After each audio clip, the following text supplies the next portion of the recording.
Hey everyone, Tyson the Subaru specialist from Subaru Prince Storage here, and today we're taking a look at the 2024 Subaru Ascent Convenience. So this is the most entry-level Ascent you can get. This is a rare one for us. We don't get a whole bunch of these. It's a little bit different. They only come as an 8-passenger seating configuration, so a bench across the middle in addition to the seats in the rear. Biggest Subaru they've ever made. It's massive when you put it side by side with a Forester, Crosstrek, and Outback. New front end, continued from the 23 on. Very, very boxy, aggressive looking, giant grille. The hood has some really nice shape to it. You kind of got massive shoulders on either side. Kind of helps you see where your corners are. Very, very bright LED, aggressively styled headlights. We get 18-inch wheels, which are the smallest wheels you can fit on an Ascent. They're just the machined alloy, no black highlights or low lights, depending what you want to call them, on there. We've got cladding around the wheel arches and, of course, along the bottom of the vehicle, per usual with Subaru. Black painted mirror caps. And then we do have vent visors, window deflectors, whatever you want to call them. On this one, we had a set laying around, so they got installed on this. Roof rails with integrated tie-downs front and rear. You can carry quite a bit of stuff on top here, decent amount of cargo. And just like all of the Subarus, fuel door, rear passenger side. If it's unlocked, the fuel door is unlocked. If I click lock on the key, the pin shoots out, locks in the hole there, and you can't access it. So it's tied to your driver door, essentially. If your driver door is unlocked, the fuel door is unlocked. At the back here, rear bumper, we do have that center portion. You can take that off and you can get a hitch installed in this. The entry level only tows up to 2,000 pounds. If you want to tow above 2,000 pounds and have an Ascent, you're looking at a touring model and above. Those will tow up to 5,000 max. Easy open rear hatch. Tons of room here. That's with the third row down, and it's a massive amount of storage, way larger than the Forester or the Outback storage. Now, if you have to use the third row seating, it's easy. You just simply lift, and it does lock in a 90-degree position, which is fine. If you want to fit some boxes, it's nice having that 90-degree surface, or if you need to recline it, you can recline it. You can stop it in between if you want. Headrests pop up. That one's a little stiffer than I thought it was. And same thing, you can see there's quite a bit of difference there for tilt. So that pops up. Seatbelt for the middle person comes out of the roof there. You can see that. But third row room behind the second row. Got a little bit of leg room. That second row is adjustable like a manual passenger seat. I will show that to you guys. We do have cup and bottle holders on each side. Grocery bag hooks on either side. We have a 12-volt power point for any charging needs you may have. This halogen cargo light will shut off when I close the hatch, or you can just have it turned off, up to you. Hard mount physical tie downs in each corner. Now, this is actually the only Subaru that currently has the spare tire under the vehicle, and you have access all your spare tire tools through here, behind that cover, and you drop it through there. And they couldn't have it inside the vehicle because of the third row. So you sacrifice one thing for a bunch more seating and a bunch more room in the event it folds. Yeah, it's a large vehicle. It's got quite the presence. Doesn't drive as large as it looks, which is nice. Drives very much like a Subaru, car-like. Now, middle row, there's great headroom, great legroom, fold-down armrest with integrated cup holders if you want to use it or have the ability to. That bar I was talking about right here. And like you can move that seat fairly far ahead there. You can see that difference. And that really, really increases the amount of legroom you have for your passengers in the third row. Now, I can use this and it leans forward and you can slide it all the way. And these are designed to be steps to allow you to access the third row. Now, the third row isn't typically meant for adults in vehicles of this size. However, if you saw the video, the short that I posted earlier, you can fit 8 of me in here. We have fit 8 people my size. For reference, 6'2", 250 pounds in this vehicle. So an extra, We fit 2,000 pounds of people in here. And yeah, it was squishy, but we fit. Vents for climate control out of the roof for the second and third row. Handle with, I guess, a clothes hook. That's where I hang my suit jackets when I travel with them. There. Center console. We have 2 USB ports for charging. We've got a little storage cubby. Really nice cup holders. These are perfectly positioned. I wouldn't recommend putting a small Tim Hortons cup in there because it would probably disappear, but water bottles and the like, probably no problem there. Power window. We've got this faux carbon fiber trim in the dark. Soft touch armrest and door card, which is nice. Really nice, easy to grip handles. I know it's something small and something kind of silly to focus on, but this right here, it feels good holding it with this little indent, and can't really see it, but it bulges out here so you can grip. You're unlikely to have your hand slip off if you mean to hold on to the door while closing it. Bottle holders / storage. Lock, child lock. Now, important to note, child lock is just on this door. You do have one on that door. They're not tied together. You have to set them to the on position separately. Up front, driver door card looks very, very much the same as the rear. Soft touch, easy grab handle. The windows, the front two, they're both auto power windows. The rears are just regular power. Window lock, power mirror control, faux carbon fiber trim, bottle holder / storage, and that trim continues on here. This is a nice little storage cubby. You have to be careful what you put there, though. I put a set of black sunglasses there once when I was on a test drive, and I lost them, and it took me 3 days to find it. Power driver seat, even in the entry level, the convenience Ascent, and it's the same cloth upholstery up front as it is in the second row. Seating position in this is very similar to a pickup, very much like the Forester, very upright. You feel like you're sitting on top of the world. So if you like to feel tall in your vehicle, an Ascent is great for that. By the driver's left knee, we have a scroll wheel for the brightness of the gauges.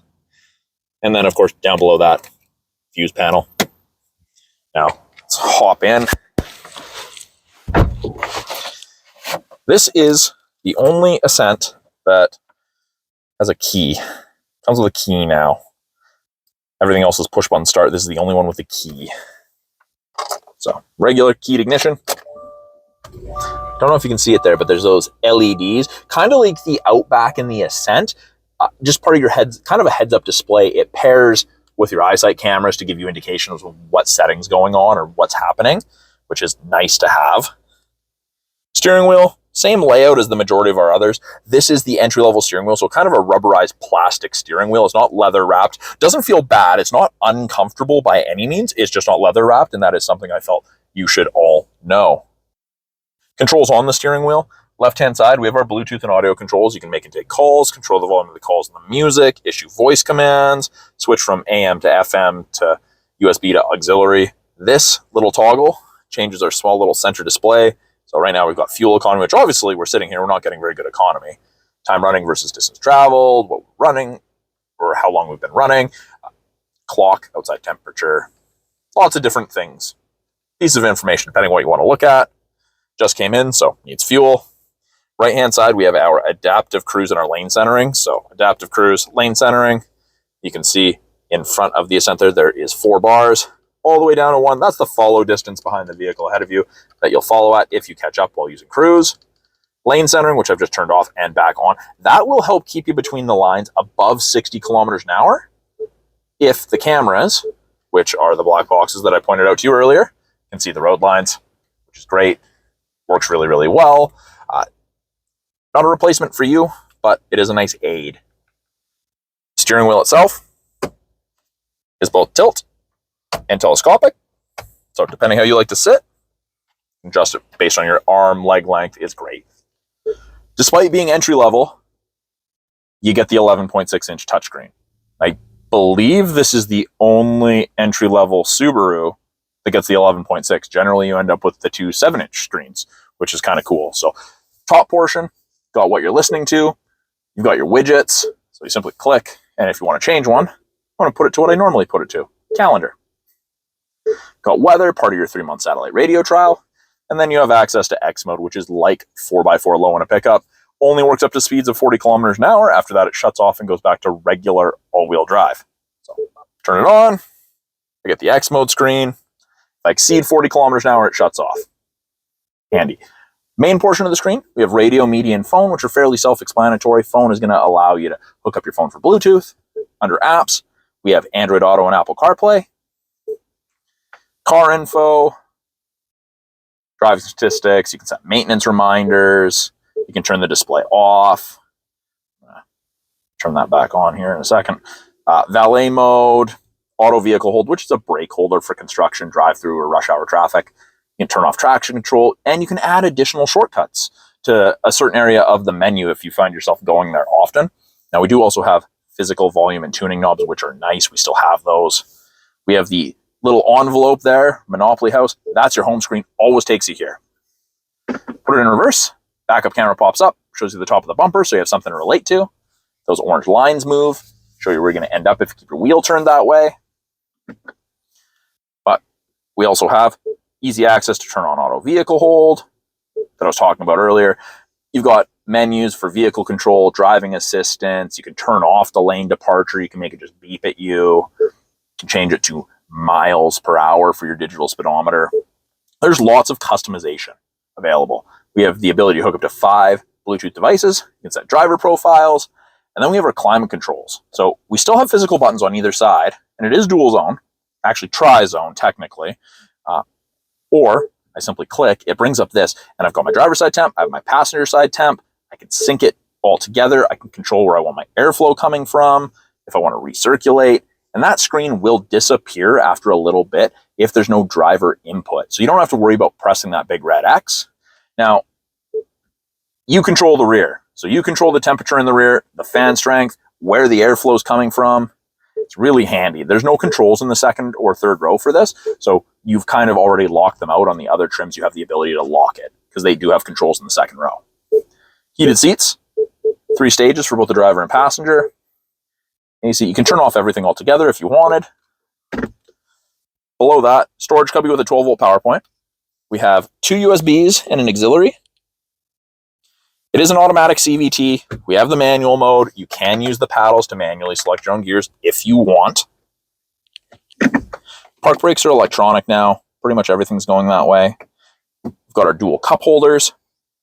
And center console is really well positioned. I sit back fairly far, and I can still use this. If you're really far forward, you may not be able to use it, but it is nice. It's kind of soft touch. It's not the softest material, but it's not super hard material. Change tray, coin tray, whatever you want to call it. And the storage is pretty darn deep in there. So you can fit a lot of stuff in there, paperwork and whatnot. In front of the passenger side, we have a little ledge there. Storage, that faux carbon fiber. Regular mirror, not auto dimming. And then sunglass storage coupled with a spy mirror / conversation mirror, however you want to call it. Great for keeping an eye on passengers, having conversations without actually having to turn around. And then we have card holders off of the sun visors. We've got vanity mirror with lights.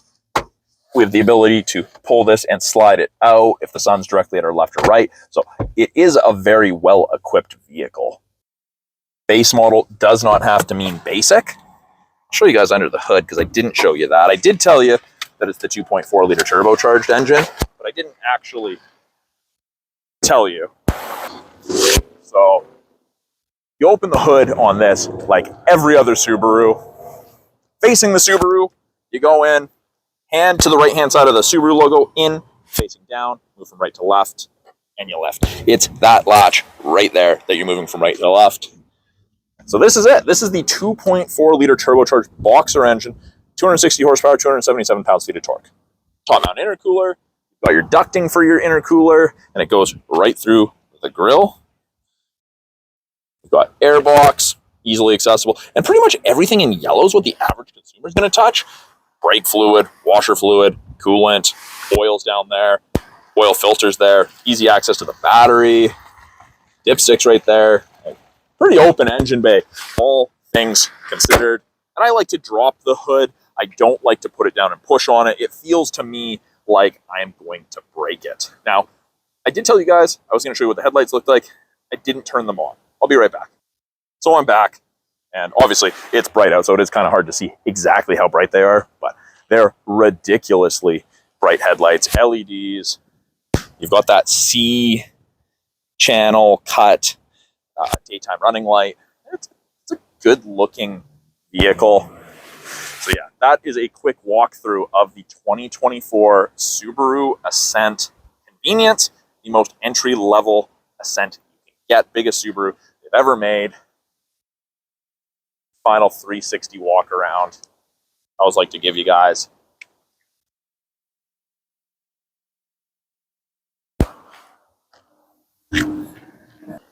Thank you for watching my quick walkthrough of the 2024 Subaru Ascent Convenience in the Crystal White Pearl, the 8-seater Subaru Ascent. If you guys have any questions about the vehicle behind me, any of the tech in it, any of the vehicles or tech in our lineup, put it in the comments below. Love to answer you guys' questions.